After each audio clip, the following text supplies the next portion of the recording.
Ja, goedemorgen. Als je voor het eerst bent, kon je zien wat je al die jaren al gemist hebt. Oh. Goedemorgen mensen.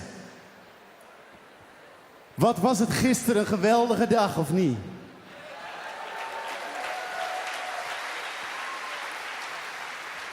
We zijn gisteren, voor zover u erbij was, getuigen geweest van Gods wonderen van genade. Gisterochtend, onvoorstelbaar hoeveel mensen hier hun leven totaal hebben willen laten vullen met Gods geest. Het bleef maar doorstromen. Gisterochtend het wonder van Gods genade in het offer wat we met z'n allen hebben gebracht om dit mogelijk te maken. Gistermiddag recordaantallen op een sing-in. Fantastisch. Gisteravond al die mensen die God hier in de tent heeft aangeraakt met herstel, genezing. Het feest wat er was. Mensen, wat een dag. En dan denk je, oké. Maar ik vraag jullie allemaal te gaan staan.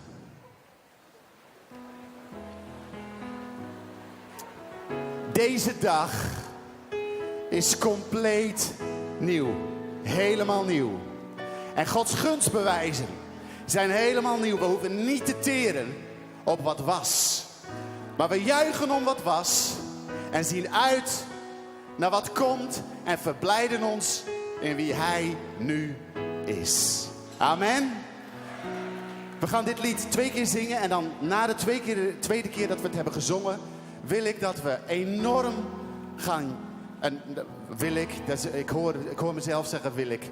Hoop ik dat we kunnen uitbarsten in een overweldigend applaus en gejuich voor wat God doet. Als we 2 keer gezongen hebben. Er is geen grens aan de liefde van Jezus. Zijn gunstbewijzen houden nooit op. Zij zijn lief elke morgen, nieuw elke morgen. Groot is uw trouw, o Heer mijn God. Groot is uw trouw, o Heer. Dan komt de tweede keer. Er is geen grens aan de liefde van Jezus. Zijn gunstbewijzen houden nooit op. Zij zijn lief elke morgen, nieuw elke morgen. Groot is uw trouw, o Heer mijn God. Groot is uw trouw, o Heer. Ja.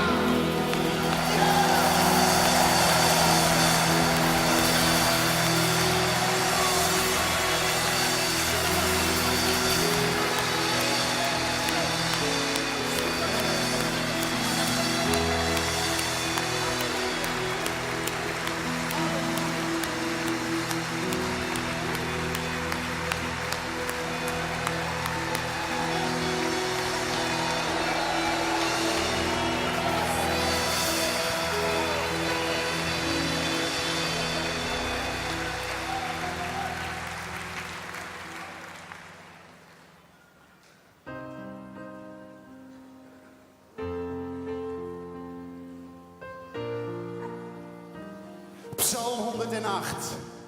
Mijn hart is gerust, o God. Ik wil zingen, spelen en mijn ziel ontwaakt. En harp en lier wil ik zingen, spelen en het morgenrood wekken. Dat doen we deze ochtend.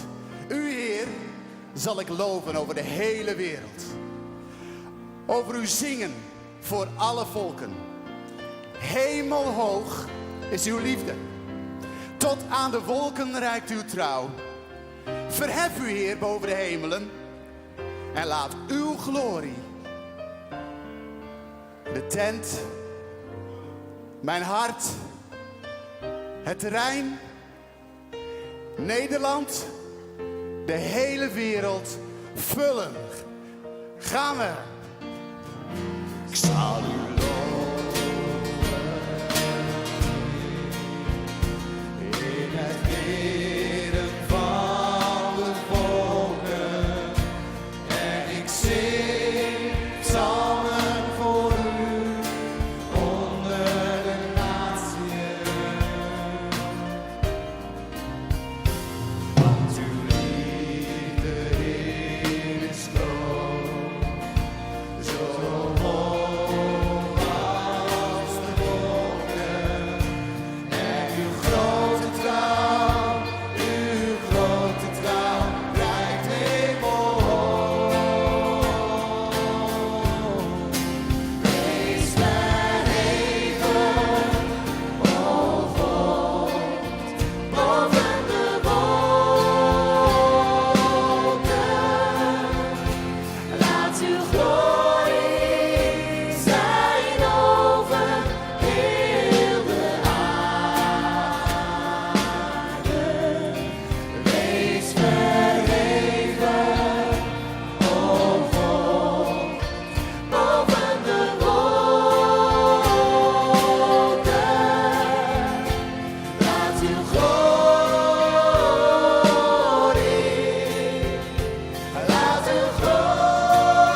voor eeuwig is Hij God.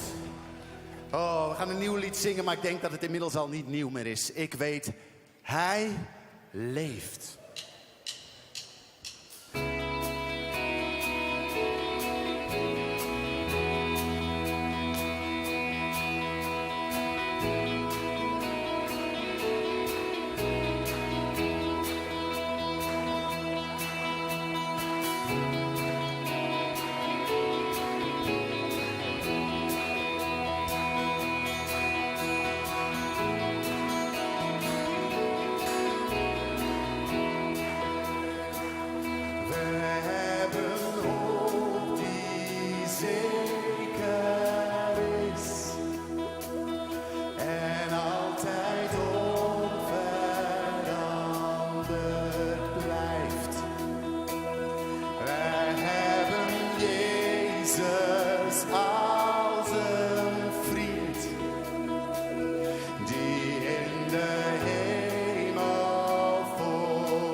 Jezus Christus, Zoon van God, trouw en eeuwigheid.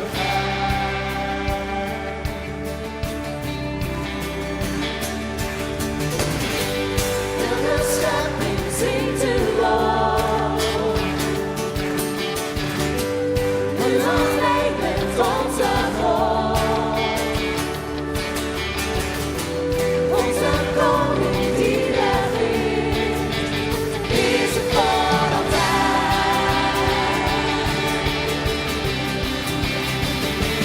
Hij is hier, en zijn hier, vult de aarde, vult de hemel. En zijn heerlijkheid wordt wereldwijd geroemd. Hij is hier, het en hier, heel de aarde, heel de hemel. Want wij leven voor de glorie van uw naam, de glorie van uw naam.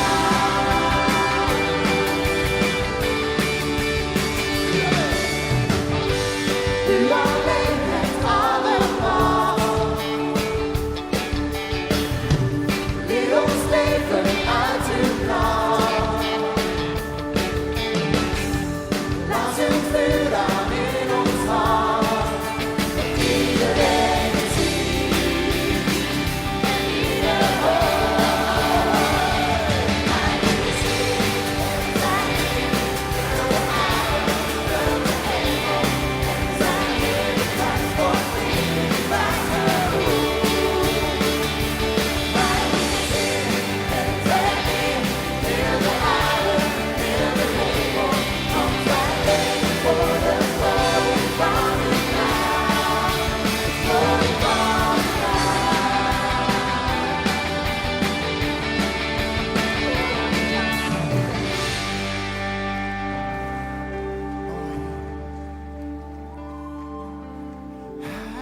Heilig,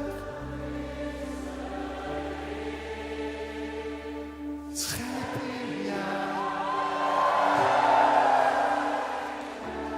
Heilig is de Heer.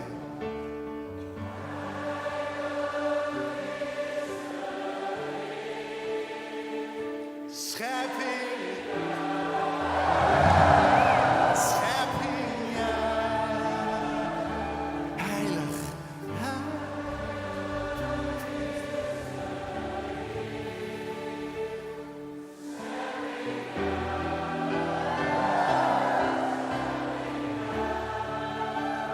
Vader, u bent heilig. Jezus, u bent heilig. Spreek het maar uit dat hij een heilig God is. Dat hij koning is. En regeert over je gedachten. Over je leven. Over alles. En dat God zegt, kom bij mij. Jezus.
Jezus klinken.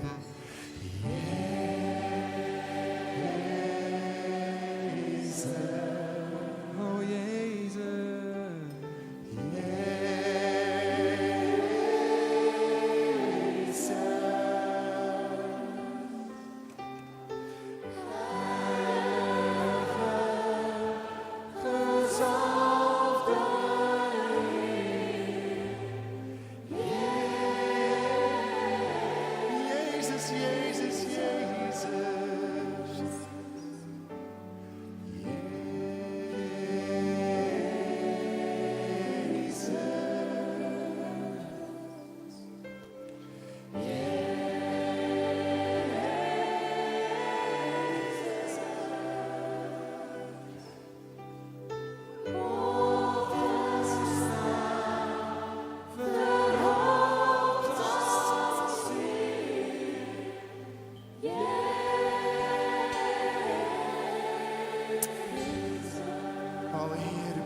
De schepping juicht. De schepping juicht. Heilig is de Heer.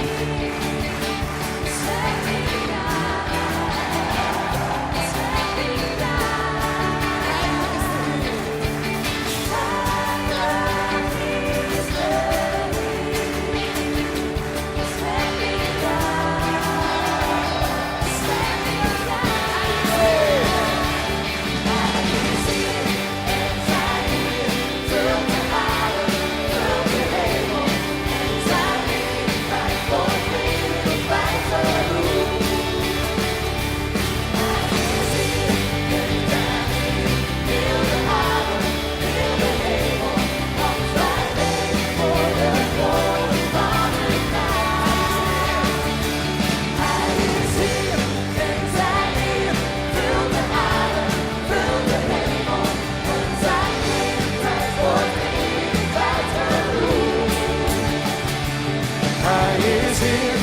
De schepping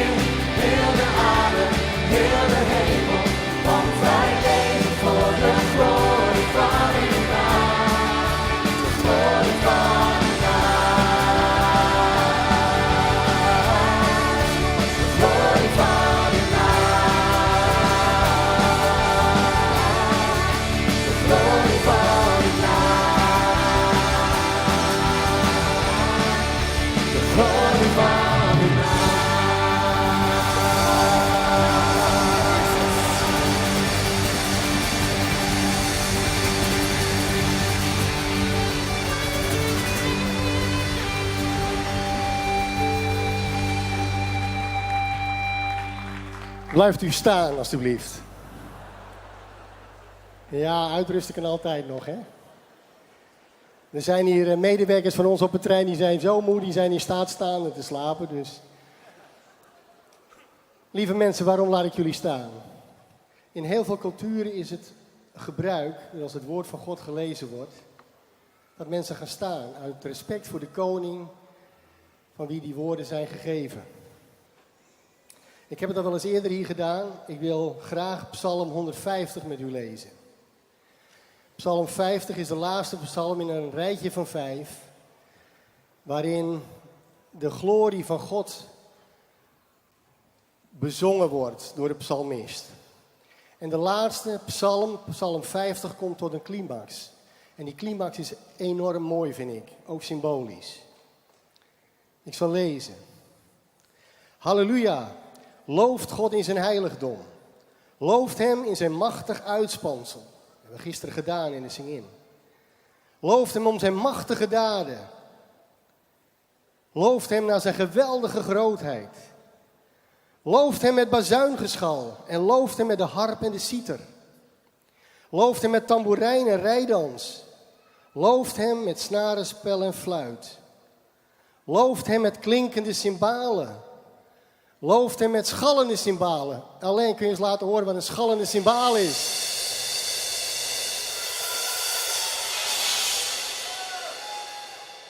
En dan, dat is de climax. Alles wat adem heeft. Loven de Heere. Amen.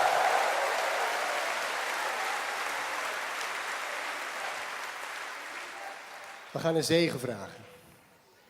Vader, wat is het geweldig dat we zo met elkaar deze dagen mogen vieren. Dat we de geboorte van uw lichaam in deze wereld mogen vieren. En dat u zichzelf heeft willen bekendmaken aan ons. Vader, wat is het prachtig om te zien hoeveel mensenlevens er op dit terrein zijn aangeraakt. Of het nou kinderen zijn, tieners, volwassenen.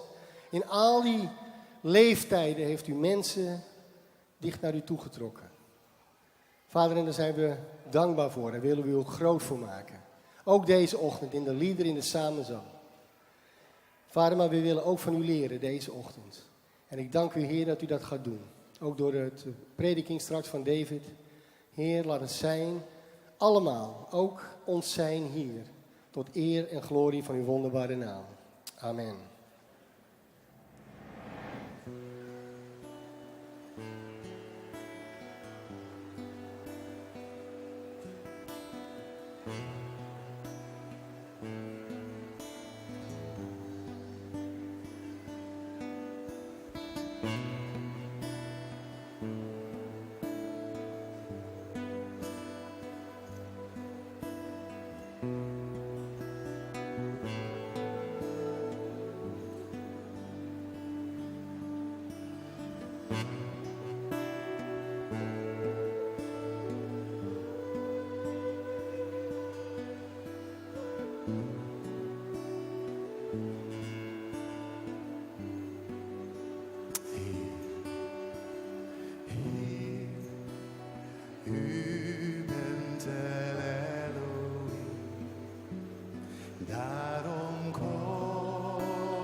Vader in de hemel, we willen u kennen. En als we zo dicht voor uw troon komen en u wilt spreken tot ons hart, willen we een moment nemen, Heer, om het niet alleen een actie van u te laten zijn. Maar Heer, nu te zeggen, hier ben ik. Helemaal, volledig. En ik ben van u. U hebt mij gemaakt. Ik ben nu van u. En tot een eeuwigheid bent u mijn Heer.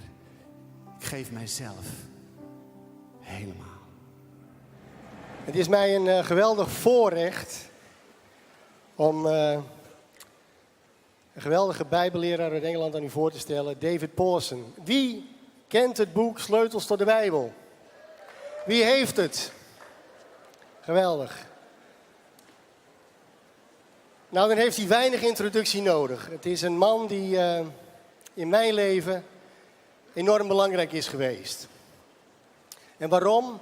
Omdat ik door hem geleerd heb om de Bijbel te bestuderen zoals het moet. Met open hart, met open ogen, met open oren. En kijken wat er werkelijk staat. En kijken en interpreteren wat er werkelijk staat. En alles wat hij ook vanmorgen tegen jullie gaat zeggen, dat is altijd zijn insteek van, geloof niet de David Pawson, maar geloof de schrift. Daar staat hij voor. En daar staan wij ook voor. En ik wil heel graag een zegen voor deze twee broeders vragen. Vader, dank u wel dat we Henk en David voor die troon mogen brengen. Wilt u deze twee geweldenaren gebruiken tot eer van uw naam. Dank u wel. Amen. Amen.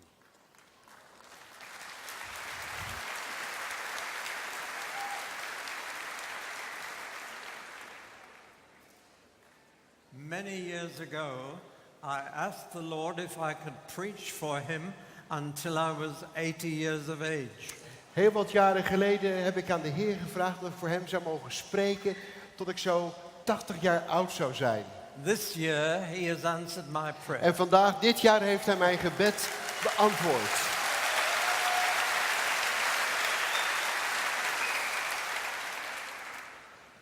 May the 24th is also a very special day for me. 24 mei, dus vandaag is ook voor mij een hele bijzondere dag. In the year 1738, In 1738, on the 24th of May, op 24 mei, a man called John Wesley was converted. kwam John Wesley, een bekende Engelse evangelist, die kwam toen tot bekering op die dag. He was probably the greatest evangelist England has seen. Hij is waarschijnlijk de allergrootste evangelist die ooit in Engeland geweest is. He led 750,000 people to the Lord. Hij heeft 750.000 mensen tot de Heer mogen leiden. And one of those people En één van die mensen was my great grandfather. was mijn overgrootvader. And he became one of Wesley's preachers. En hij werd ook een van de predikers die met John Wesley meereisden.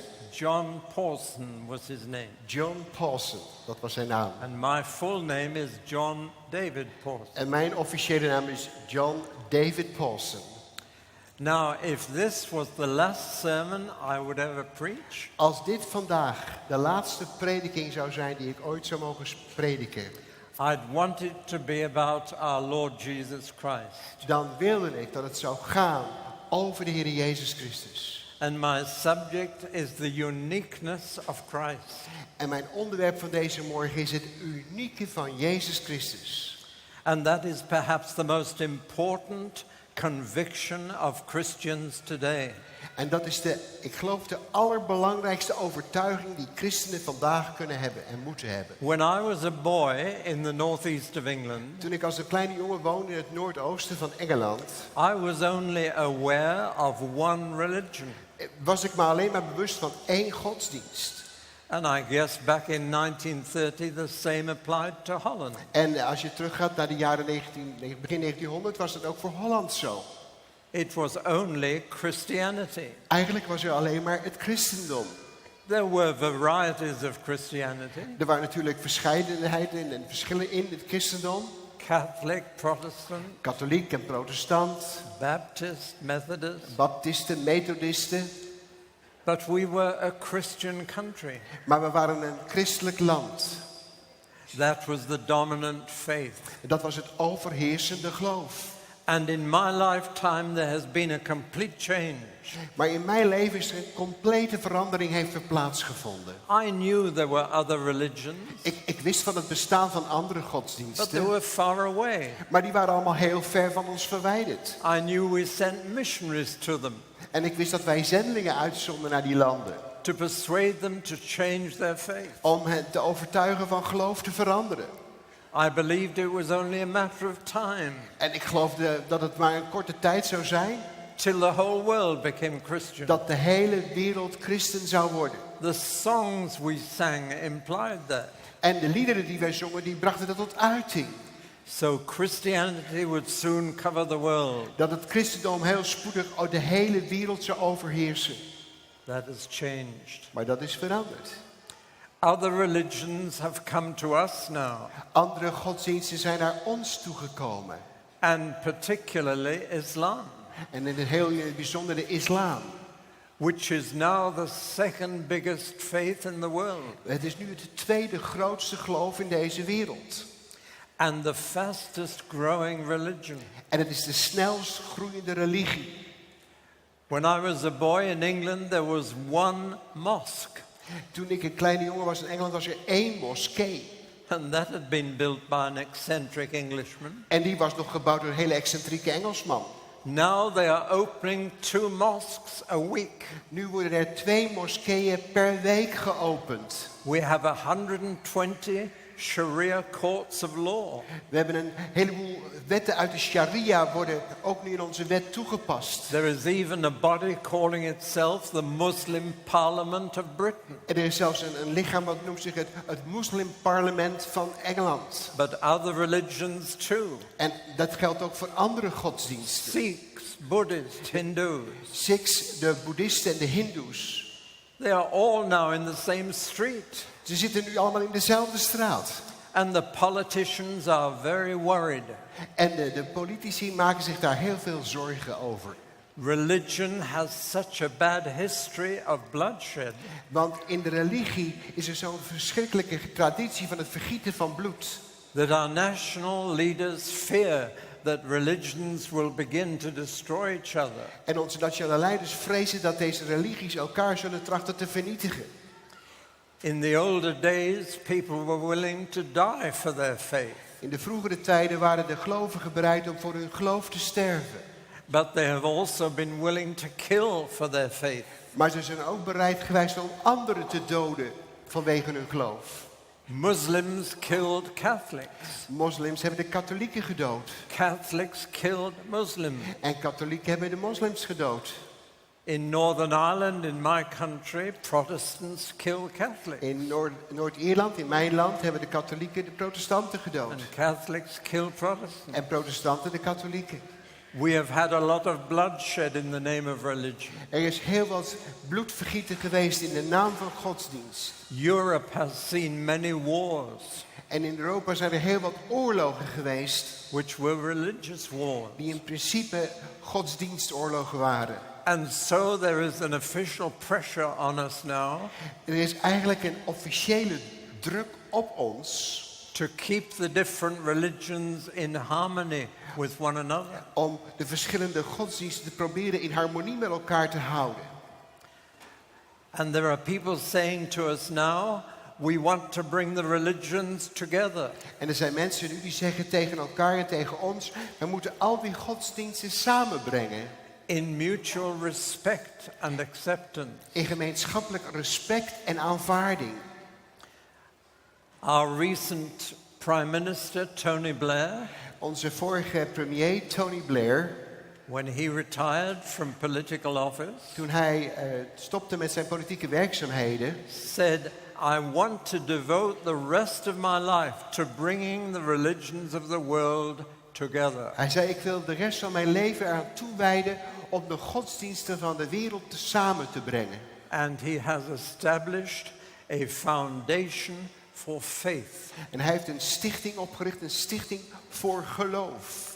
Even our government does not talk about the Christian church anymore. Zelfs onze regering spreekt niet meer over de christelijke kerk. They talk about the faith community. Ze spreken over de geloofsgemeenschap. And in their minds, that includes Christianity, Judaism and Islam. En in hun gedachten gaat het dan over het christendom, over het jodendom en over de islam. And they call them one Abrahamic faith. En ze noemen het één geloof naar de orde van Abraham. Since Jews, Christians and Muslims all look back to Abraham as their father. Omdat zowel de joden, de moslims als de christenen kijken naar Abraham als hun vader. And so there is this pressure to get the religions together. En daarom is er deze druk om deze godsdiensten samen te krijgen. Comparative religion is taught in all our schools now. In al onze scholen wordt vergelijkend godsdiensten worden onderwezen. So we are all more aware than ever before that there are different religions on our doorstep. En we zijn ons daar al meer dan ooit van tevoren bewust dat er allerlei verschillende godsdiensten zijn die aan onze deuren kloppen. And that has led to two reactions. En dat heeft eigenlijk geleid tot twee reacties. One is that religion is a matter of choice, En de ene is dat religie een zaak is van het maken van een keuze. of personal preference. Wat wij onze persoonlijke voorkeur heeft.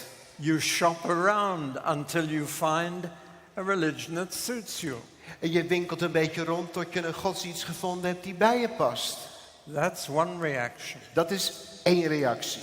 The other is even more dangerous. De andere reactie is nog veel gevaarlijker. People are saying with so many religions, you can't choose. Mensen zeggen met zoveel godsdiensten kun je eigenlijk geen keuze maken. How do you know which is right? Hoe kun je nu te weten komen wat het juiste is? How do you know which has the truth? Hoe weet je nu wie de waarheid heeft? And so many people in England and in Holland have become secular. Zo heel wat mensen in Engeland, maar ook in Nederland zijn eigenlijk buitenkerkelijk geworden, werelds geworden. And religion is being pushed out of public life. En de godsdienst wordt uit het publieke leven naar buiten geduwd. That is having a profound effect on ethics as well. Nou, dat heeft ook een heel diepe effect op de ethiek van het leven. Without a religious foundation, Zonder deze godsdienstige fundamenten society has lost its roots, heeft deze maatschappij haar wortels verloren. its anchor. Het anker. There is no longer agreement as to what is right and what is wrong, En er is geen overeenstemming meer over wat is juist en wat is onjuist. or what is true and what is false. Of wat is waar en wat is vals. What is true for you may not be true for me. Wat waar voor u kan zijn, hoeft niet waar voor mij te zijn. Everything is relative. En alles is maar betrekkelijk. There is no black and white, Er is eigenlijk geen zwart en wit meer. only shades of grey. Alleen maar grijs schaduwen. Now, I've just painted a very quick picture Ik heb het heel kort geprobeerd iets te schilderen. of a background that makes it more important than ever Van de achtergrond die het belangrijker maakt dan ooit tevoren. that we Christians are convinced that Jesus Christ is unique. Dat wij christenen ervan overtuigd zijn dat Jezus Christus uniek is.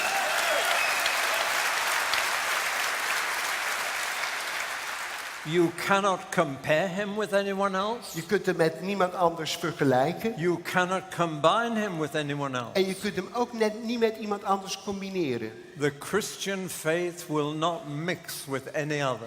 Het christelijk geloof zal niet met iets anders vermengd kunnen worden. So for the rest of the time this morning, I want to remind you that Christ is unique. En de rest van deze morgen wil ik u eraan herinneren dat Jezus Christus uniek is. So that you go away from here absolutely sure that there is no one to touch him.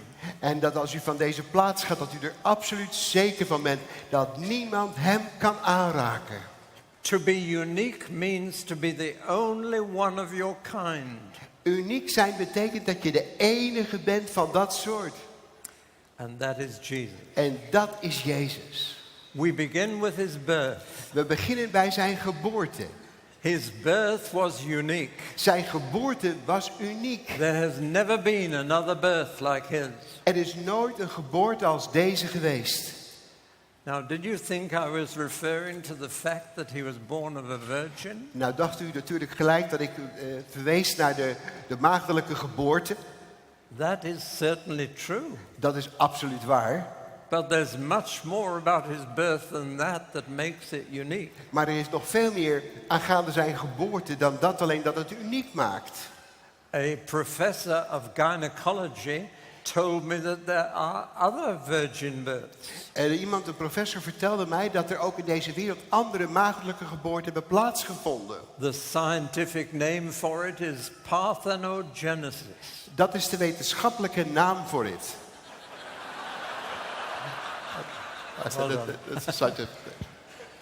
And it means a female egg can spontaneously begin to divide. En dat betekent, dat is het begrip voor dat een vrouwelijke eicel heel spontaan zich kan gaan verdelen. Without male fertilization. Zonder een mannelijke bevruchtiging. It happens in the plant world. Dat gebeurt in de plantenwereld. It happens in the animal world. Het gebeurt in de dierenwereld. And the professor has told me that there are a few claims that it has happened in the human world. En deze professor heeft mij verteld dat zijn een paar mensen die dat claimen dat dat ook in de menselijke wereld gebeurd is. Where a woman's egg has begun to divide by itself. Waar de vrouwelijke eicel zich op zichzelf is gaan ontplooien. And produce a fetus and then a baby. En een foetus heeft geproduceerd en daarna een baby. And the professor said we are inclined to believe these claims. En de professor zei, wij neigen ernaar om ook deze claims ook om die te geloven. Because of one fact. Vanwege dit feit.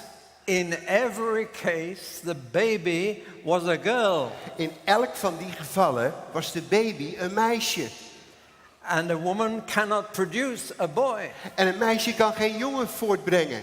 Every egg in a woman's ovary is female. Elke ei in de ovarium van de vrouw, die is vrouwelijk.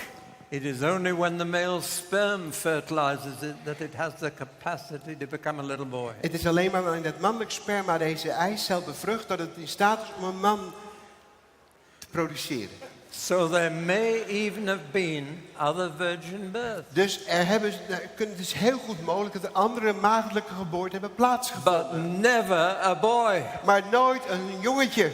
Jesus is unique. En daarom is Jezus uniek.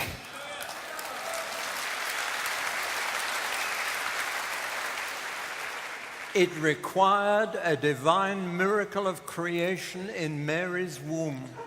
Wat er voor nodig was, was een goddelijk wonder van schepping in de baarmoeder van Maria. The creation of a male sperm from nothing. Het ontstaan van een mannelijke eicel uit het niets. Only God could do that. Alleen God kon dat doen. So Jesus' birth was unique. Dus was de geboorte van Jezus was uniek. So was his boyhood. Maar zo was ook zijn jeugd. Now, surprisingly, for someone so famous, we have hardly any knowledge. Het is heel of the verbazingwekkend. first 30 years of his life. Het is heel verbazingwekkend dat er van iemand die zo bekend was en zo beroemd was en zo weinig weten over de eerste 30 jaren van zijn leven. But the curtain lifts for just one incident. Maar het gordijn wordt als het ware opgetrokken voor één bijzondere gebeurtenis. When a Jewish boy reaches his 12th year, he becomes a man. Als een Joodse jongetje 12 jaar wordt, dan bereikt hij de mannelijke rijpheid. I wish we had a ceremony to do that. Ik zou willen dat wij zo'n ceremonie hadden om dat te doen. And so the Jewish boy goes to what they call a bar mitzvah. De Joodse jongetjes gaan dan wat zij noemen de bar mitzwa. And he reads aloud from the law of Moses. En hij mag dan heel hardop de wet van Mozes voorlezen. He is saying up to this point, my parents were responsible for me keeping the law. Hij zegt, tot op dit ogenblik waren mijn ouders verantwoordelijk voor mij om de wet te houden. But now I'm a man, I am responsible to keep the law. Maar nu ben ik een man en ben ik verantwoordelijk om de wet te houden. And he would put away all his toys. En hij doet al zijn speelgoed weg. And whatever trade or profession his dad was in, En welk beroep zijn vader ook mocht hebben, he now became part of the family business. hij werd nu een deel in de zaak, het bedrijf van zijn vader. And at the age of 12, Jesus was taken to Jerusalem for his bar mitzvah. En op de leeftijd van 12 jaar werd Jezus meegenomen naar Jeruzalem voor zijn bar mitzvah.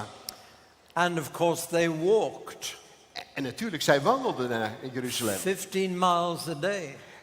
Zo'n 20 kilometer per dag. And then they would set up camp and cook an evening meal. En dan kampeerden zij en hadden ze een avondmaaltijd samen. But there was something else you must know. Maar er is iets anders nog wat u moet weten. The women and the children walked first. De vrouwen en de kinderen gingen vooruit. They traveled more slowly. Want zij reisden wat langzamer. By the time they'd reached the camp, En op het ogenblik dat zij bij het kampement aankwamen, the women would prepare a meal. dan maakten de vrouwen de maaltijd klaar. When it was all ready, the men would arrive. En als het klaar was, dan kwamen de mannen aan. Isn't that a good arrangement? Dat is heel goed geregeld, vindt u ook niet?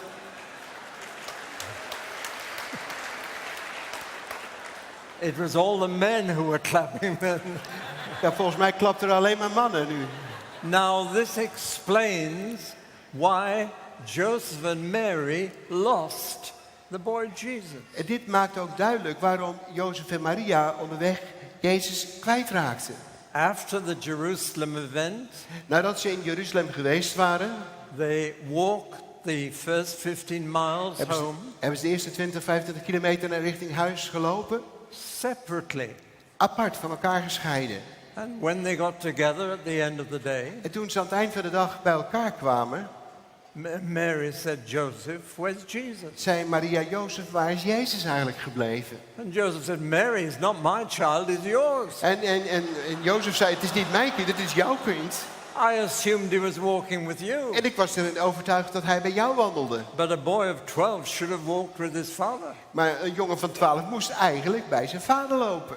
They went back to Jerusalem, Gingen terug naar Jeruzalem, spent 3 days looking for Jesus zochten 3 dagen lang naar hem. in all the wrong places, Op alle verkeerde plaatsen zochten and ze. finally found him in the temple. En tenslotte vonden ze hem in de tempel. And Mary typically said, Jesus, where on earth have you been? En Maria zei typisch genoeg natuurlijk, Jezus, waar ter wereld ben je nou eigenlijk geweest al die She tijd? said, your father and I have been looking everywhere for you. En zei, je vader en ik hebben overal naar je gezocht. Do you realize the significance of that? Begrijpt u de belangrijkheid daarvan? The boy had never been told about his conception and birth. Deze jongen had nog nooit gehoord hoe zijn geboorte had plaatsgevonden. They thought they had allowed him to think that Jesus was his father. Joseph rather was his father. Ze hadden hem eigenlijk de ruimte gegeven te denken dat Jozef zijn vader was. But Jesus simply said, but you should have realized I'm old enough now to join my dad in his business. En hij was zich ook bewust, ik ben nu oud genoeg om samen in de zaak van mijn vader te gaan werken. You should have looked in the temple first. Maar je moet in de tempel, je had eigenlijk eerst in de tempel moeten zoeken. What an amazing revelation. Wat een eigenlijk een prachtige openbaring. Jesus knew all about his birth without anyone telling him. Jezus wist alles over zijn geboorte, terwijl niemand het hem verteld had. He knew that Joseph was not his father, Hij wist dat Jozef niet zijn vader was. only his stepfather. Eigenlijk alleen maar zijn pleegvader. A little glimpse of a unique boy. En een paar glimpjes over een unieke jongen. And then the curtain falls for another 18 years. En dan 18 jaar lang is het gordijn weer gesloten. And we have no idea where he was or what he did. En we hebben geen idee waar hij was en wat hij deed. We assume that Joseph died Wij gaan ervan uit dat Jozef in die tijd gestorven is. and Jesus became the breadwinner for the family En dat Jezus de broodwinner werd voor het gezin. as a carpenter. Als een timmerman. Do you know, I must go back to his birth. Ik moet eigenlijk teruggaan naar zijn geboorte. I never told you the most unique thing about his birth of all. Ik heb eigenlijk nog niet het allermeest unieke van zijn geboorte nog verteld. Not that he was born of a virgin. Niet dat hij geboren werd uit een maagd. Muslims believe that. Dat geloven de moslims geloven dat ook. They don't believe Muhammad was, but they do believe that Jesus Ze was. geloven niet dat Mohammed zo geboren is, maar ze geloven dat Jezus zo geboren But is. there's one thing Christians believe that Muslims don't about Jesus' Maar er is birth. één feit wat christenen geloven, wat de moslims niet geloven aangaande zijn geboorte. Listen carefully. En luister heel goed. Jesus was the only person ever who chose to be born. Jezus was de enige persoon die ooit bestaan heeft die ervoor koos om geboren te worden. Not a single one of you chose to be born. Niemand van jullie heeft gekozen om geboren te worden. I didn't. Hank didn't. Wij hebben het ook allebei niet gedaan. Jesus never said, I was born to do this. Jezus heeft nooit gezegd, ik ben geboren om dit te doen. He always said, I came to do this. Hij zei altijd, ik kwam om dit te doen. He even said, no one has been up to heaven, Hij zegt, niemand is er ooit opgestegen ten hemel. but the Son of Man came from heaven. Maar de Zoon des Mensen kwam vanuit de hemel. It means that he chose to be born. Het betekent dat hij ervoor koos om geboren te worden. Muslims don't believe that, En moslims geloven dat niet. but we do. Maar wij geloven dat. At least I hope we do. Tenminste, ik hoop dat we Because dat I find many geloven. Christians who've never realized that. Er zijn heel wat christenen die zich dat helemaal niet bewust zijn. He chose his parents. Hij koos zijn ouders. He chose his social status in life. Hij koos voor de sociale status die hij in het leven had. And he chose for his father, his stepfather, a man who worked with his hands for his living. En hij koos voor zijn pleegvader, een man die zijn kost verdiende met zijn handen. If you'd had the choice to be born, Als u de keuze zou hebben om geboren te worden, would you choose to be born in a working class home? zou u er een keuze voor maken om gewoon maar in een familie op te groeien die aan het werk, gewoon werk deden? Would you have chosen to be born a Jew? Zou u ervoor gekozen hebben om als Jood geboren te worden? He did. Hij deed het. How unique our Jesus is. Hoe uniek is onze Jezus? So we've seen a unique birth, We hebben een bijzondere a geboorte unique gezien, boyhood, een unieke jeugd. and then after so many years of silence, he bursts onto the public stage. En dan, na zoveel jaren stilte, is daar plotseling barst hij als het ware los op het publiek, op het podium. And people quickly began to realize how unique he really was. En mensen begonnen heel snel zich bewust te worden hoe uniek hij werkelijk is. I want to look at what he did, Ik wil graag kijken naar wat hij deed, what he was, wat hij was and what he said. en wat hij zei. And in each of those cases, he is absolutely unique. En in elk van die gevallen is hij echt absoluut totaal uniek. Consider his miracles, what he did. Kijk naar de wonderen die hij heeft gedaan. Now, some of those miracles were done by others as well. Nou, sommige van die wonderen werden ook door anderen gedaan. They were not unique. Ze waren dus in die zin niet uniek. There were Jews in his own day who were healing Er waren Joden in de tijd van Jezus die ook mensen genazen. and who were casting out demons. En mensen die demonen uitdreven. And Jesus acknowledged that. En Jezus erkende dat. When one day they said, Jesus, your miracles are the power of Satan, of Beelzebub, the devil. Op een dag zeiden ze tegen Jezus, de wonderen die jij doet, dat zijn de wonderen die je doet door Satan, door Beelzebub. He said, if I'm casting out demons by the devil's power, Hij zei, als ik de demonen uitdrijf door de kracht van de duivel, what power are your people using when they do it? wat voor kracht gebruiken dan jullie mensen die datzelfde doen? Which means that some of his wonders were done by other Jews as well. Wat betekent dat sommige van de wonderen die Jezus deed ook door andere Joden werden gedaan. But there comes a point in Jesus' miracle Maar er komt een moment in de wonderen die Jezus deed, where nobody else could do them. waar niemand anders dat zou kunnen doen. I'm reminded of Moses when he went to Pharaoh in Egypt. Ik moet denken aan Mozes toen hij naar de farao ging in Egypte. And he did some miracles. En hij deed een aantal wonderen. And Pharaoh got his own magicians to do the same thing. En farao liet de tovenaars komen en zijn tovenaars deden precies hetzelfde. But there came a point where Moses' miracles became too much for Pharaoh's magicians. Maar er kwam een punt waarop de wonderen die Mozes deed te veel waren voor de tovenaars van de farao. And there are miracles which Jesus did which are unique. En er zijn wonderen die Jezus deed die uniek zijn. And John's Gospel particularly picks out 7 of them. En in het evangelie van Johannes worden er 7 van die bijzondere wonderen worden daarin genoemd. Because John wrote his Gospel to show that Jesus is unique. Want Johannes schreef zijn evangelie met deze gedachte dat Jezus uniek is. We don't know of anyone else in history We weten van niemand anders in de geschiedenis who changed water into wine, die water in wijn veranderde. or told the wind and the waves to stop jumping up at his disciples. Of die aan de stormen vertelde en de golven vertelde om stil te zijn en niet over de discipelen heen te gaan. Or fed thousands of people with a boy's picnic. Of om duizenden mensen te voeden met het picknickmandje van een jongen. Or raised a man from the dead when his body was stinking rotten. Om een man uit de dood op te wekken van het lichaam al stonk. Nobody else has done that. Niemand anders heeft dat ooit gedaan. They are what we call miracles of creation. Het zijn wat wij noemen scheppende wonderen. Miracles in the physical world. Wonderen in de fysieke wereld. Not miracles on people, Geen wonderen aan lichaam, aan mensen. but miracles on things. Maar wonderen op het terrein van dingen. Things that couldn't have faith.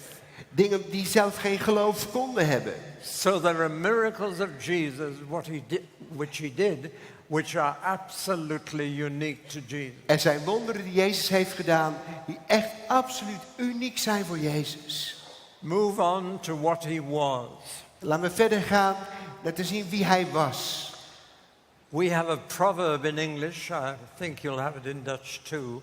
No one's perfect. We hebben een gezegde in Engeland en ik denk dat het in Nederland ook zo is. Niemand is volmaakt. But Jesus was. Maar Jezus was het wel. And everybody who met him acknowledged that. En iedereen die hem ontmoette erkende dat. Even his critics. Zelfs de mensen die kritiek op hem hadden. Even his enemies. Zelfs zijn vijanden. He said, which of you can convict me of sin? Hij zei tegen hen, wie van jullie kan mij overtuigen van zonde? Which of you can find a fault in me? Wie van jullie kan een fout in mij vinden? And they were silent. En ze waren stil. They couldn't answer that. Ze konden die vraag niet beantwoorden. But even his friends, Maar zelfs zijn vrienden. they felt dirty in his presence. Zij voelden zich schuldig in zijn tegenwoordigheid. Simon Peter said, get away from me, Jesus. I'm a sinful man. Simon Petrus zei, Jezus, ga weg van mij, ik ben een zondig mens. And that's how everybody felt when they met Jesus. En zo voelden al die mensen zich die in de omgeving van Jezus waren. As long as you compare yourself with someone else, Zolang je je vergelijkt met iemand anders, you're not a very bad person. dan ben je niet zo heel slecht iemand. But when you meet Jesus, Maar als je Jezus ontmoet, that's when you feel bad. dan voel je je slecht. Some time ago, a man was cutting my hair. Een tijdje geleden werd mijn haar geknipt. I used to go to him regularly, En ik kwam eigenlijk regelmatig bij hem. and he knew I was the pastor of a church. En hij wist dat ik een voorganger was van een gemeente. And he got to that bit there, that corner there. En hij kwam in dat hoekje daar. I remember it as clearly as that. Ik kan me dat heel goed herinneren. And he said to me, I'm as good as anyone who goes to your church. En hij zei, ik ben net zo goed als ieder ander die naar uw kerk toe I gaat. know why he said that. Ik had geen idee waarom hij dat zei. He wanted to prove that he didn't need to go to church. Want hij eigenlijk wilde duidelijk maken dat hij niet naar de kerk hoefde te gaan. So he said, I'm as good as anyone who goes to your church. Hij zegt dus, ik ben eigenlijk net zo goed als iedereen die naar uw kerk gaat. I said, well, Chris, Ik zei tegen hem, Chris, you don't know them all, je kent ze eigenlijk niet allemaal. or you might not be so ready to say that. Anders zou je het niet zo heel gauw willen zeggen. But I said, even if you were better than all those who go to our church, Maar ik wil tegen je zeggen, zelfs als je beter zou zijn dan al die mensen die naar mijn kerk gaan, that would make no difference. dat maakt nog geen enkel verschil. He said, why not? Hij zei, waarom dan niet? I said, Chris, are you as good as Jesus? Ik zei, Chris, ben jij net zo goed als Jezus? And he said, yes. Hij zei, ja. No, I didn't know what to say then. Nou, toen wist ik even niet wat ik moest zeggen. That's not what he should have said. Dat had hij eigenlijk niet moeten antwoorden. That's not in my book of Dat witnessing. staat niet in mijn boek van getuigen. So I was silent. Ik was even stil. And he worked around the back and he got to there. En toen hij aan de andere kant was aangekomen, Well, I just sat saying nothing. en ik had eigenlijk niets meer gezegd. And when he got round to that point, he En toen hij aan said, de andere kant was gekomen, well, perhaps not quite. toen zei hij, nou misschien toch niet helemaal. And then we had a good conversation. En toen hadden we een heel goed gesprek samen. And he climbed down and down and down. En hij moest zich afdalen weer en meer. I said, we in the church don't compare ourselves with you, Chris, Ik zei, wij in de gemeente, we vergelijken ons niet met jou, Chris, but with Jesus. maar we vergelijken ons met Jezus. That's why we're in church. Daarom zijn we in de kerk en in de gemeente. Because we want to get to know Jesus better. We willen Jezus beter leren kennen. You see, all depends on who you compare yourself with. Het hangt er helemaal vanaf met wie je jezelf vergelijkt.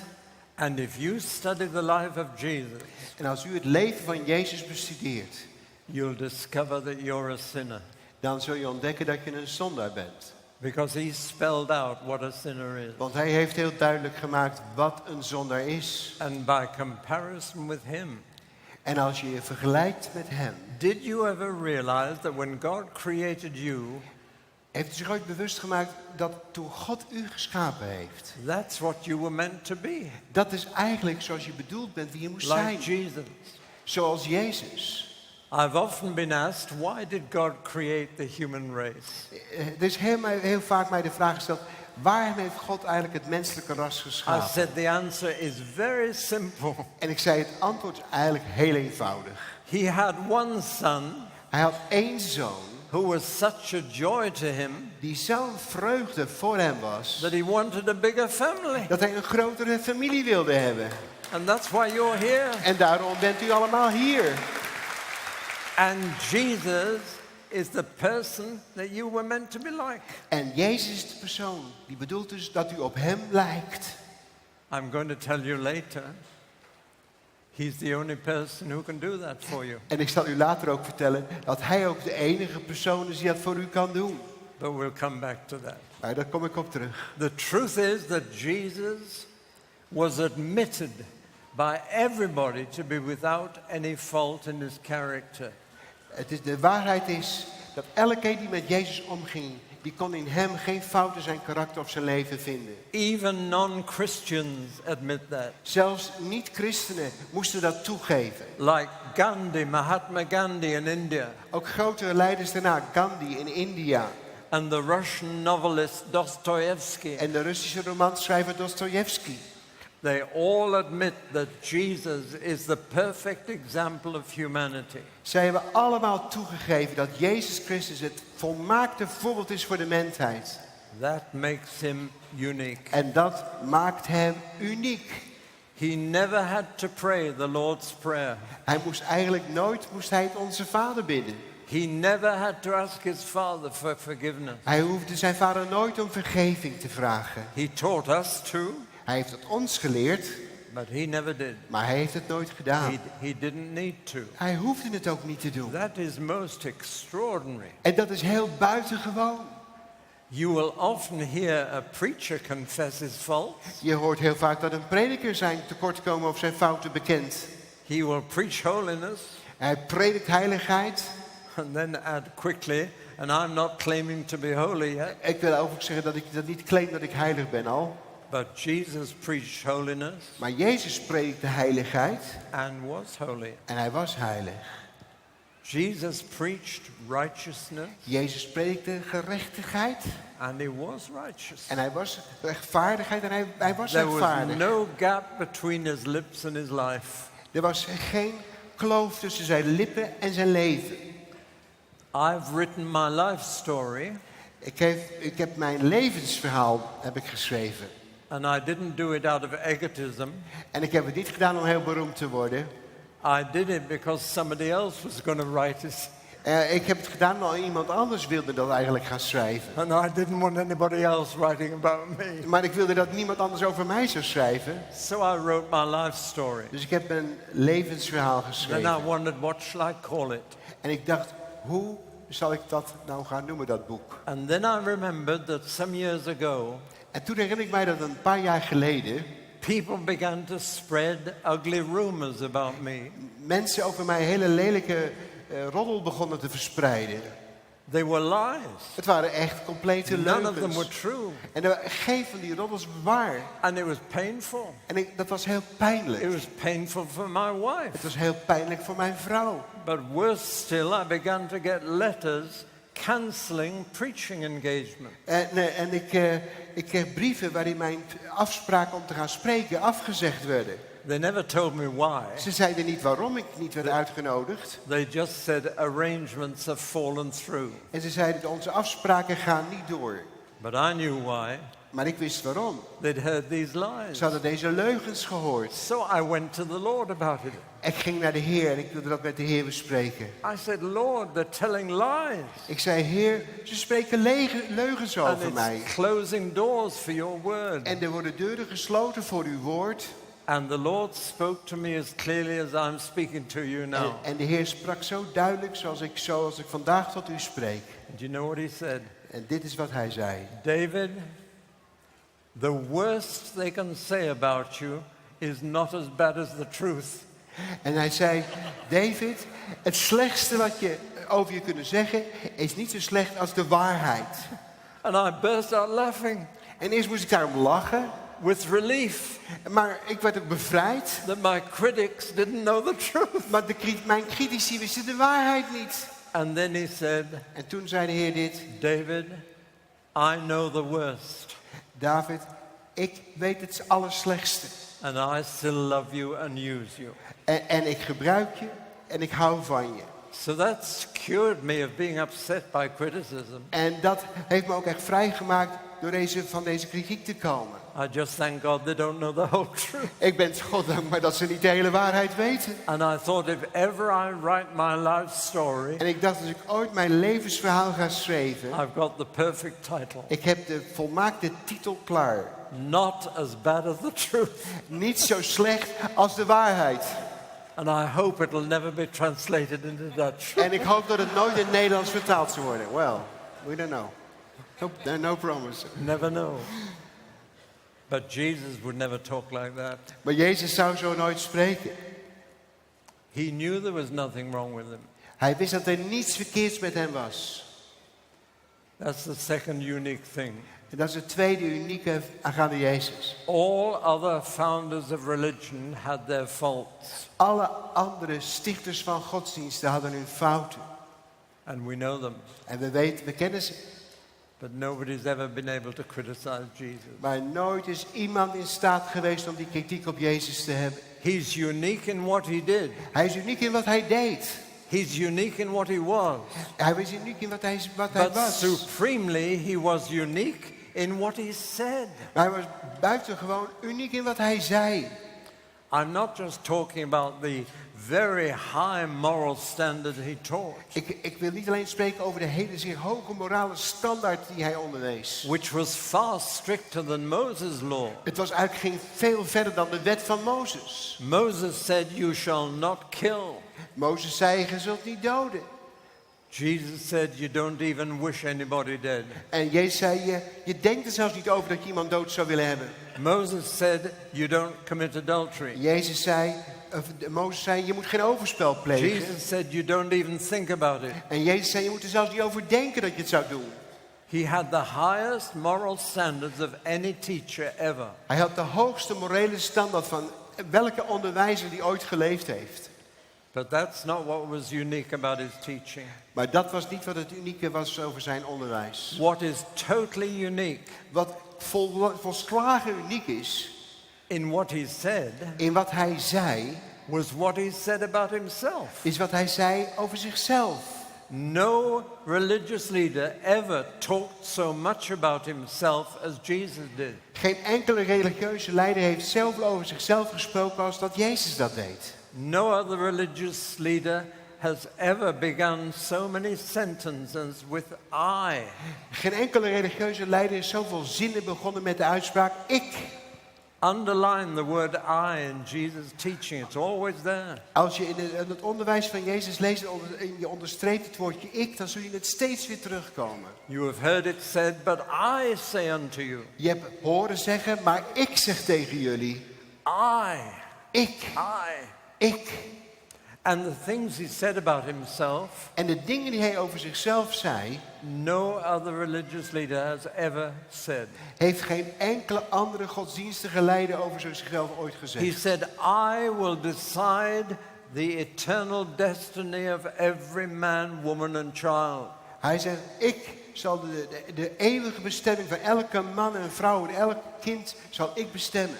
I will judge the entire human race. Ik zal het hele menselijke geslacht, het hele menselijke ras, zal ik op beoordelen. Until then, everybody had thought that God would do that. Tot dat moment had iedereen gedacht dat God dat zou doen. But Jesus said, I will do it. Maar Jezus zei, ik zal het doen. I'll divide the sheep from the goats. Ik zal de schapen van de bokken scheiden. The nations will stand before me. En de naties volken zullen voor mij Let staan. me spell out what that means. Laat me dat duidelijk maken wat dat betekent. It means that Jesus will judge Muhammad. Het betekent dat Jezus ook het oordeel zal uitspreken over Mohammed. And I've dared to say that in countries where it was not safe. En ik heb... Are you dared? Yeah. Ik heb dat zelfs ook uitgesproken in landen waar het niet veilig was om dat te zeggen. The Buddha will be judged by Jesus. Dat Boeddha geoordeeld zal worden door Jezus. Confucius will be judged by Jesus. Confucius zal geoordeeld worden door Jezus.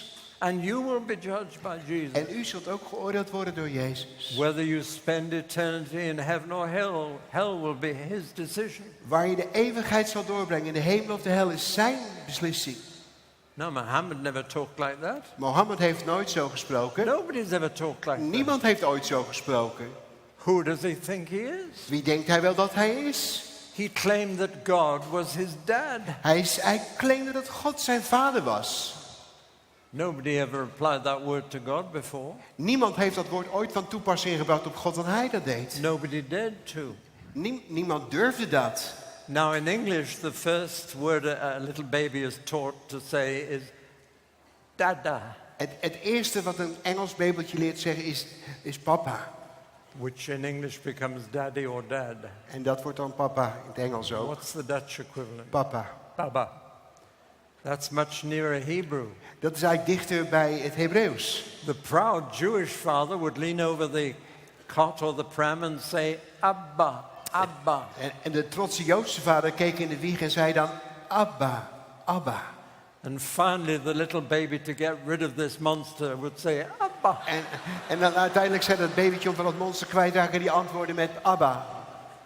It's the Jewish baby's word for the male parent. Het is het Joodse woord dat de Joodse babytjes gebruiken voor de vader. And when Jesus prayed to God, he said, Abba. En when Jezus tot de vader bad, toen zei hij Abba.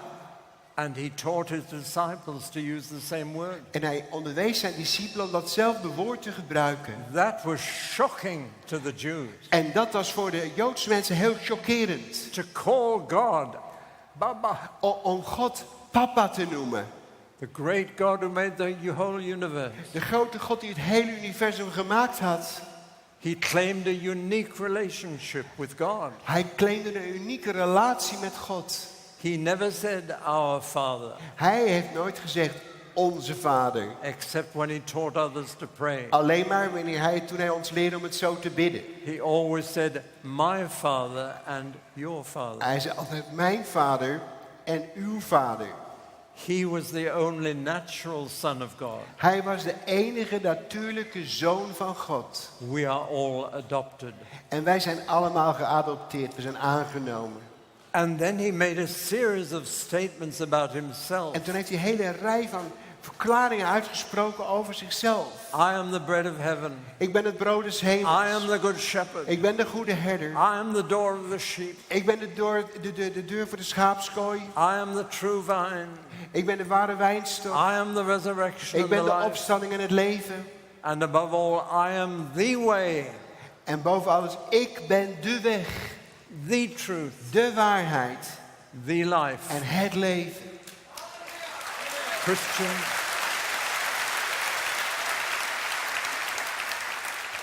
I've had this criticism many times. People say, you think you have the truth. Ik heb zo vaak deze kritiek van mensen gekregen die zeggen, u denkt dat je de waarheid hebt. Well, I usually say the truth has me. Wel, ik zeg meestal de waarheid heeft mij. But I do have the truth. Maar ik heb de waarheid. Because I have Jesus. Want ik heb Jezus. And he's the truth. En hij is de waarheid. So don't let anyone ever tell you that Christianity has a bit of the truth and Islam has another bit and Hinduism has another Zo bit. laat nooit iemand jullie vertellen dat het christendom een beetje van de waarheid heeft en de islam heeft een beetje van de waarheid en het hindoeïsme heeft een beetje van de waarheid. None of the others has the truth. Geen van die anderen heeft de waarheid. Because Jesus said, I am the truth. Want Jezus zei, ik ben de waarheid. And he said, I am the way. En ik ben de weg. Nobody will get through to God the Father unless they come by me. Niemand komt tot God de Vader tenzij zij door mij komen. Which means you'll only know God as Father when you know Jesus as your brother. Dat betekent dat je alleen maar God de Vader als je vader zult kennen als je Jezus als je broeder herkent. Now, I could give you a dozen claims like this. Ik zou je nog wel een dozijn van deze claims kunnen geven als deze die ik gesproken That heb. Jesus made about himself. Dat zijn dingen die Jezus over zichzelf sprak. And you have only 3 choices. En je hebt eigenlijk maar 3 keuzes. What you do with those claims. Wat je met die claims doet. He was either mad, Hij was of buiten zinnen, bad, slecht, or God. of God. He was either a liar, Hij was of een leugenaar, a lunatic, hij is gek, or the Lord. of de Heer. He was either deceiving others, Hij bedroog anderen, or deceiving himself, of hij bedroog zichzelf, or telling the truth. of hij vertelde de waarheid. Everybody has to decide which of those 3. En elk van jullie moet een keuze maken welke van de 3 van toepassing is. Because everybody is one day going to stand before Jesus. Want elk van jullie zal op een dag voor Jezus verschijnen. And they will then have to tell him what they thought. En dan zul je moeten vertellen wat je gedacht hebt. Now he was crucified, Hij werd gekruisigd. not because of his miracles, Niet vanwege de wonderen die hij deed. not because of his character. Ook niet vanwege zijn karakter. He was condemned for one reason only. Hij werd veroordeeld eigenlijk slechts om 1 reden. Because he said he was God. Omdat hij zei, ik ben God. And in Moses' law, that is the crime of blasphemy. En dat is in de wet van Mozes de misdaad van godslastering. And so when he was put on trial for his life, En toen hij voor het gerecht moest verschijnen voor zijn leven. after only 3 years of doing good, Nadat hij slechts 3 jaar goed had gedaan, they charged him with blasphemy. was de aanklacht godslastering. And the problem was they couldn't get 2 witnesses to agree on what he'd said. En het probleem was, ze konden niet 2 getuigen vinden aangaande datgene wat hij gezegd had. So the judge did an illegal thing. En wat de rechter deed was niet legaal. He made the prisoner condemn himself out of his own mouth. Hij veroordeelde de gevangene door datgene wat hij zelf had gezegd. And said, I adjure you by the living God. En hij zei, ik verzeker je bij de levende God. Are you who you claim to be? Ben jij wie je zegt dat je bent? And Jesus simply said 2 little words. En Jezus zei slechts 2 eenvoudige woorden. I am. Ik ben. And that's the name of God. En dat is de naam van God. God is the great I am. God is de grote ik ben. That's the name he gave to Moses. Dat is de naam die hij aan Mozes gaf. And whenever Jesus said, I am the living bread, I am the good shepherd, I am the true vine, En toen Jezus dat zei, ik ben de goede herder, ik ben het ware brood, ik ben de ware wijnstok. people realized he was using the name of God. Er waren mensen zich bewust dat hij de naam van God gebruikte. And on just 2 occasions, En slechts in 2 situaties. he said, I am, without adding anything. En toen zei hij, ik ben zonder er iets aan toe te voegen. The first time was when he said, Abraham saw my day and was glad.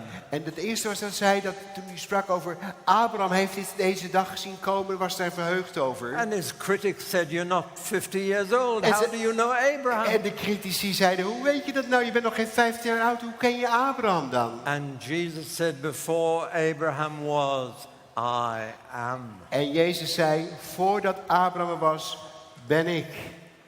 And they tried to stone him to death. En ze probeerden hem te stenigen en hem dood te It stenigen. was one of 5 assassination attempts of Jesus. Het was een van de 5 pogingen om Jezus te vermoorden. The first was the people of Nazareth who tried to throw him off a cliff. De eerste was de mensen van Nazareth die hem probeerden van de rotseiling af te gooien. And each time he escaped with his life En elke keer ontsnapte hij aan deze aanslag op zijn leven. until he decided it was time to die. Totdat hij besloot dat het tijd was om te sterven. So you can only explain the cross Je kunt het kruis alleen maar uitleggen by what he said about himself. door wat hij zei over zichzelf. He was put to death Hij werd for ter dood thinking he was veroordeeld God. doordat hij dacht dat hij God was. We know that's the truth. Wij weten dat dat de waarheid is. They said it was a lie. En zij zeiden dat het een leugen was. And Jesus died appealing to a higher court, En Jezus stierf en hij deed beroep op een hoger gerechtshof. trusting God. Hij vertrouwde God. And 3 days later, God reversed the verdict of the human court. En 3 dagen later draaide God dat menselijke oordeel draaide hij om. Men had said he's too bad to live. Mensen hadden gezegd hij is te slecht om te leven. God said he's too good to rot in the grave. En God zei hij is te goed om hem te laten rotten in het graf. Because God had said in Psalm 16 En Psalm 16 heeft God gezegd that if anyone lived a really holy life, dat het iemand ook werkelijk een heilig leven zou leven. God would not let them rot in the grave. Dat God ze niet zou laten wegsterven, zou wegrotten in het graf. One day my body will be horrible to look at, Op een dag zal mijn lichaam verschrikkelijk zijn om naar te kijken. and even worse to smell. En nog heel erger om dat er naar te ruiken. And it may not be long now, En misschien is het helemaal niet zo lang meer vanaf dit tijdstip. but this body will rot Dit lichaam zal verrotten. because it's been the servant of a rotten person for years. Omdat het een dienstknecht is geweest van een verrot iemand voor vele jaren. This body will not live forever Dit lichaam zal niet altijd blijven leven. because it's the body of a sinner, Want het is het lichaam van een zondaar. and the wages of sin is death. En het loon wat de zonde geeft is de dood. Jesus could not be left in the grave, Maar Jezus kon niet in het graf blijven. and God didn't leave him there. En God heeft hem ook niet in het graf gelaten. Just as God did a miracle of creation in the darkness of Mary's womb, Net zoals God een wonder deed van schepping in de buik van Maria. he also did a miracle of creation in the darkness of the tomb. Hij deed ook een geweldig scheppend wonder in de donkerte van het graf. Now, all other resurrections, even in the Bible, Elke andere opstanding, zelfs die in de Bijbel, bring people back into their old body brengt mensen terug in hun oude lichaam. to die again. Om later opnieuw te sterven. For the most that men can do is to postpone death. En het enige eigenlijk wat mensen kunnen doen is om de dood uit te stellen. They can't conquer it. Je kunt de dood niet overwinnen. A friend of mine called Tom En een vriend van mij, zijn naam is Tom, was brain dead for 10 days. was 10 dagen lang hersendood. And Jesus brought him back to life. En Jezus bracht hem terug tot het leven. It's the record of anybody being brain dead. Het is eigenlijk een record van iemand die zo lang hersendood geweest is. But he came back into his old body. Maar hij kwam wel terug in zijn eigen oude lichaam.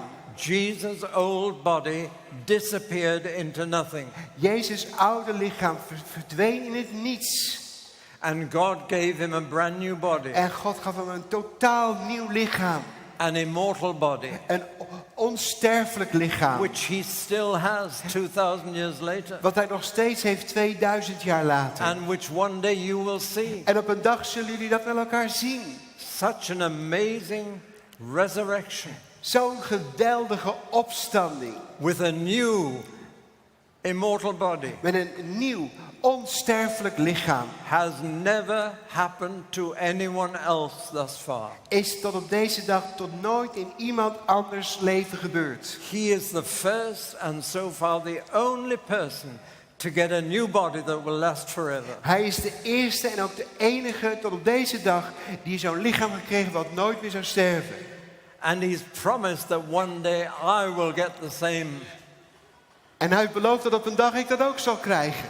A body just like his. Een lichaam zoals hij. And I can't wait to be 33 again. En ik kan niet erop wachten tot ik weer 33 zal zijn. And I mean that. En dat meen ik echt. If it's a body like his, Als het een lichaam als het zijn is, it'll be 33. dat is het 33 jaar. That's when you're at your best. Dat is ook de beste tijd van je leven. I can't wait to put on my new body. Oh, ik kan er niet op wachten tot ik een nieuw lichaam zal krijgen. I'm getting a bit fed up with this one.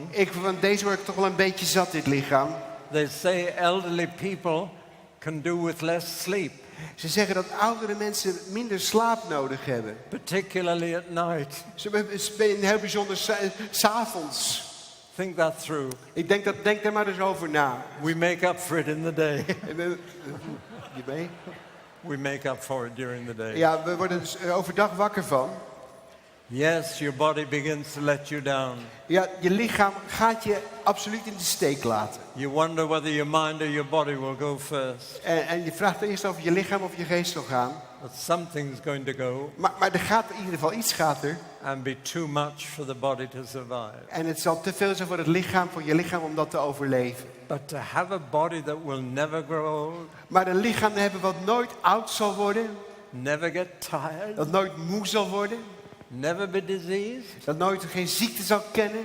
that's not a dream. Dat is geen droom. It's a promise Dat is een belofte. of Jesus. Een belofte van Jezus. What happened to him can happen to us. En wat bij hem gebeurde, kan ook bij ons gebeuren. Well, I mustn't stop at the resurrection. Maar ik moet niet stoppen bij de opstanding. Jesus was unique in his ascension. Jezus was uniek in zijn hemelvaart. The first and so far the only man to go into space without a spacesuit. De eerste en de enige man die ooit in de hemel is gegaan zonder een ruimtepak aan. There are other things about his ascension. Er waren nog andere dingen die heel bijzonder zijn over zijn hemelvaart. It means he left this world 2 months after he died. Hij verliet deze wereld 2 maanden nadat hij stierf. Now everybody else leaves this world when they die. Nou, ieder ander verlaat deze wereld wanneer ze sterven.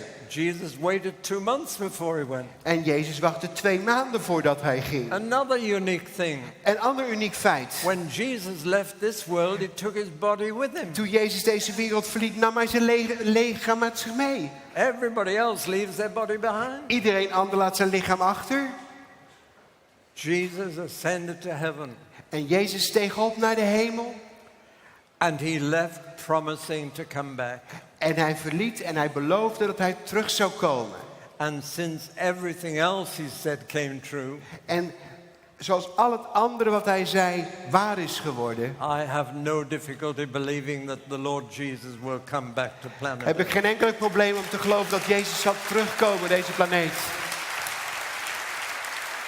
Now, I've been talking to you Ik heb tot u gesproken about the things that make Jesus unique. over de dingen die Jezus uniek maken. There is no one like him. Er is niemand zoals You hij. cannot mix faith in Jesus with any other religion or faith. Je kunt geloof aan Jezus niet vermengen met welke andere geloof of religie. And it's going to cost us to say that. En dit zal ons wat een prijs gaan vragen als we dat zo zeggen. For the world's opinion is very different. Want de opinie van deze wereld om ons heen is heel totaal anders. They may have a good view of Jesus, Ze kunnen misschien wel een goede blik op Jezus hebben. but they don't believe the things I've been talking about. Maar ze geloven niet de dingen die ik u vanmorgen heb onderwezen.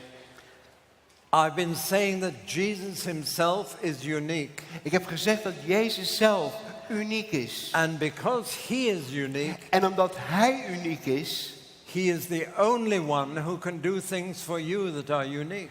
is ook hij de enige die dingen voor u kan doen die uniek zijn. And I'll tell you just one thing he's going to do En ik zal u 1 ding vertellen wat hij gaat doen.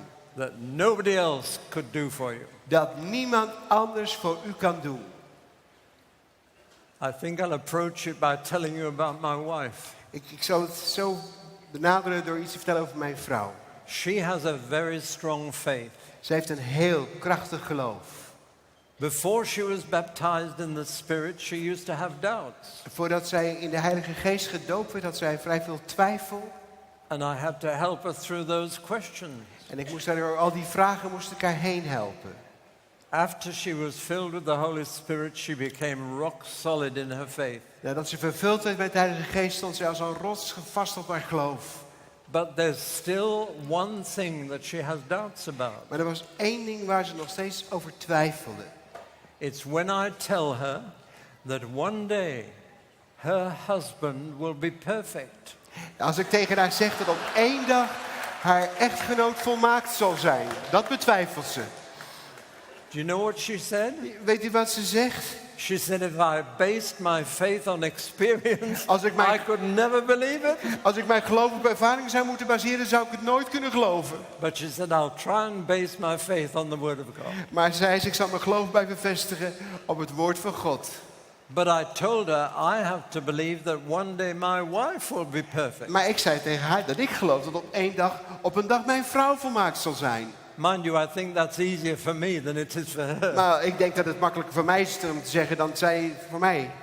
But that is what Jesus wants to do for you and for everybody. Maar dat is wat Jezus voor u wil doen en voor iedereen.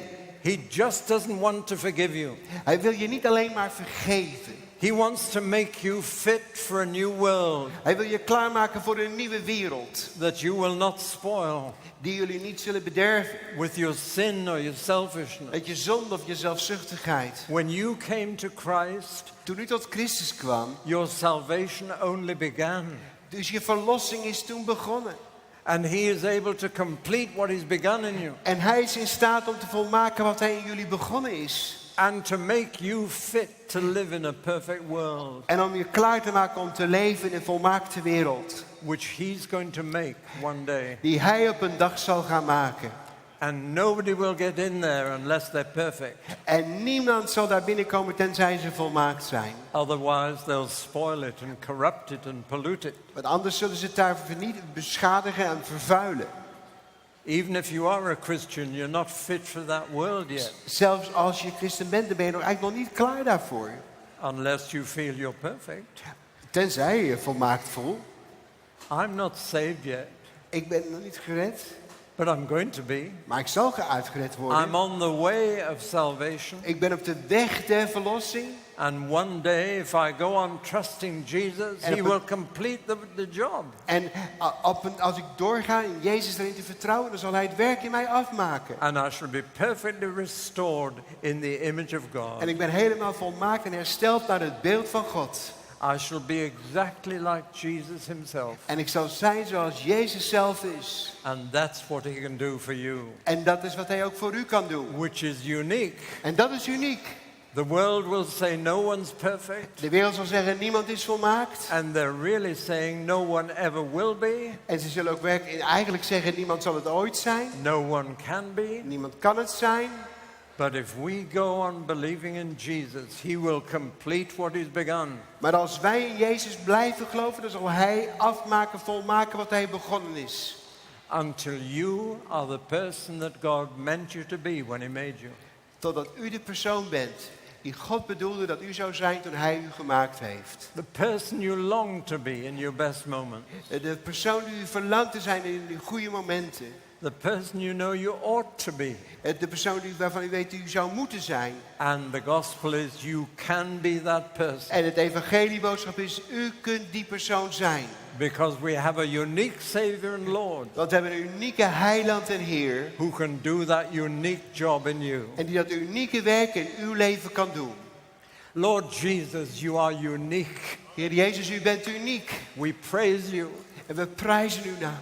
We glorify you. We willen u verheerlijken. You're the Prince of Peace. U bent de vredevorst. You're the beginning and the end. U bent het begin en het einde. You're the yes to every promise of God. U bent het ja op elke belofte van God.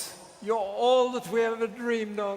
U bent alles waarvan we ooit gedroomd hebben. Lord Jesus, help us to show the world how unique you are. Heer Jezus, help ons om aan deze wereld te laten zien hoe uniek u bent. And do your unique work in us, we pray. En door uw unieke werken in ons leven, dat bidden That wij. the world may see Zodat de wereld zal zien and know en weten that you are the only one, dat u de enige bent. the only name by which we can be saved. De enige naam waardoor we gered kunnen And to worden. you be the glory and the honor and the dominion. Aan u is de eer en de glorie en de heerlijkheid. Until the day when everybody knows you're King of the Netherlands. Dat iedereen zal weten op de dag dat u met de koning van Nederland zult zijn. And every knee will bow. En elke knie zal buigen. And every tongue confess En elke tong belijden that you are the Lord. dat u de Heer bent. King of kings. Koning der koningen. Lord of lords. Heer der heren. Amen. Amen.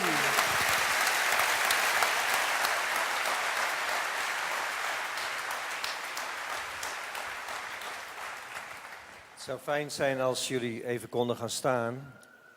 Of loskomt van je stoel. En dat je een moment nog met me mee wil bidden. Vader, dank u wel voor uw woord. Dank u wel voor de werking van uw geest. Dank u dat u uniek bent, Heer Jezus. En mijn vraag is eigenlijk heel simpel. Op wie wil je lijken? Ben jij een beelddrager van? Ben je nog altijd iemand die wil lijken op zijn kerk? Of op iemand anders in deze wereld? Of wil je echt lijken op Jezus? En mag Hij je aanraken en geef je Hem de ruimte. Zodat de mensen om je heen zullen zien dat je een ontmoeting hebt gehad met die Jezus. Die de enige weg is. Misschien zijn er nog dingen die je nodig hebt in jouw leven. Om als een kind van God te leven. Nou, dit is de laatste uitnodiging in deze conferentie. En als jij nog gebed nodig hebt, wil ik je gewoon vragen om naar voren te komen. Misschien omdat je zegt, ik lijk nog nergens op.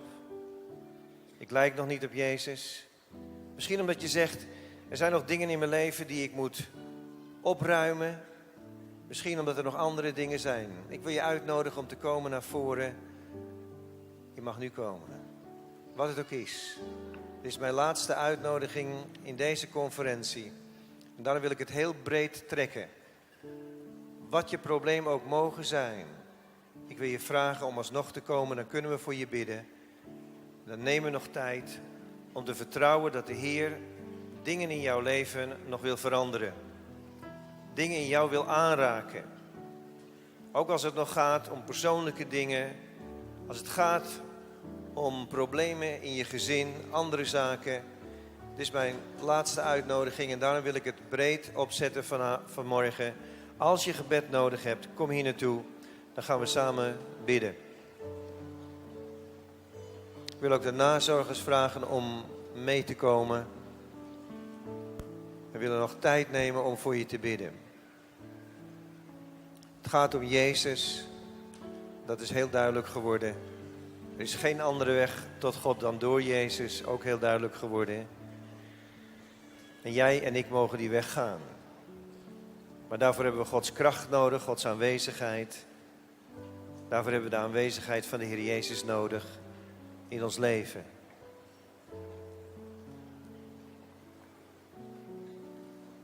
En ik denk dat dit nog een prachtige kans is om nog een moment ook dingen met God door te praten, door te bidden.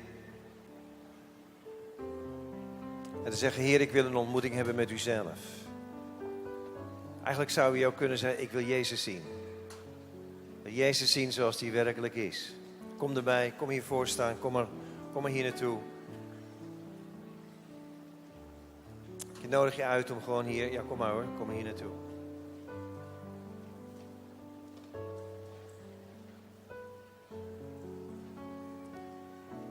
Ik geloof dat als wij gaan bidden, als jullie nog met elkaar gaan bidden, dat God bij machten is nog heel veel meer te doen dan we ooit zouden kunnen beseffen. Wil je er nog bij komen? Kom dan bij. Oké. Kom snel. Laten we tijd nemen om te bidden. Oké, kom maar erbij nog steeds, ja. Er lopen nog steeds mensen, maar kom hier maar vooraan staan. Kom er maar tussen.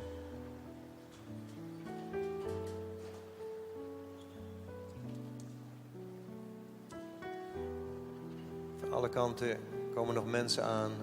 Willen graag met je bidden. Voor je bidden. Oké, lieve mensen, we gaan bidden. Als je nog wil komen, kom je onderwijl maar. We moeten deze dienst ook gaan afronden zo.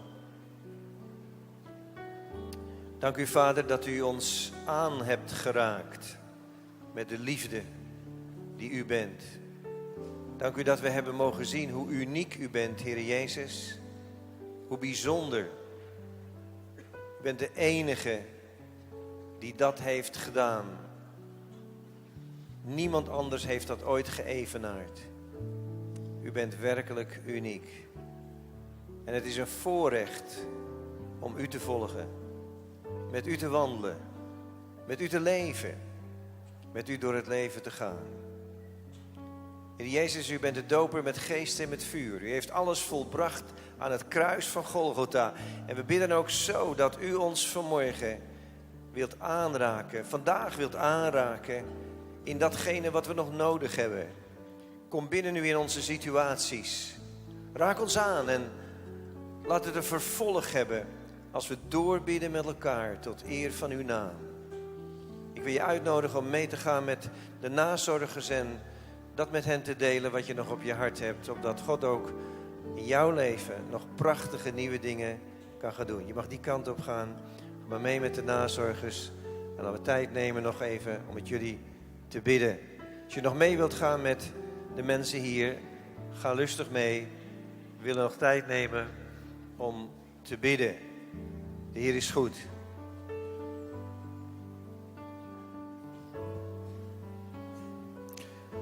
Laat Gods Zoon je thans omhullen. En geef hem alles wat je vasthoudt. Jezus, vul ons hart. Gaan we. Oh, laat Gods Zoon je thans omhullen. Met zijn liefde en zijn geest. Laat je hart en ziel gevuld zijn door de Heer. O, geef hem alles wat je vasthoudt. En zijn geest zal altijd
Ja, Vader, dat is ons verlangen. Dat we vol van u zijn. Vol van uw kracht. Vol van uw liefde. Heer, en in die geest willen we ook uit elkaar gaan. De terreinen weer opgaan. Misschien voor sommigen naar huis gaan. Om het blijde, goede nieuws in de wereld te verspreiden. Dat er een unieke God is, Jezus Christus. Die in staat is om mensenlevens te bevrijden en te redden. En klaar te maken om het koninkrijk van God binnen te gaan. Vader, en in die wetenschap en in die zegen willen we deze dienst eindigen door u de lof en de aanbidding te brengen die u toekomt. Ook in het laatste lied wat we nu met elkaar gaan zingen, willen we u eren en groot maken. In Jezus' naam. Amen. En laten we ze afsluiten met het geweldige lied 618 voor de jongens van de Beamer. Jezus, hoop van de volken. Deel het uit als je van hier gaat. Vol van Jezus en de wereld vol van Jezus.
alleen. Amen. Heb het goed samen.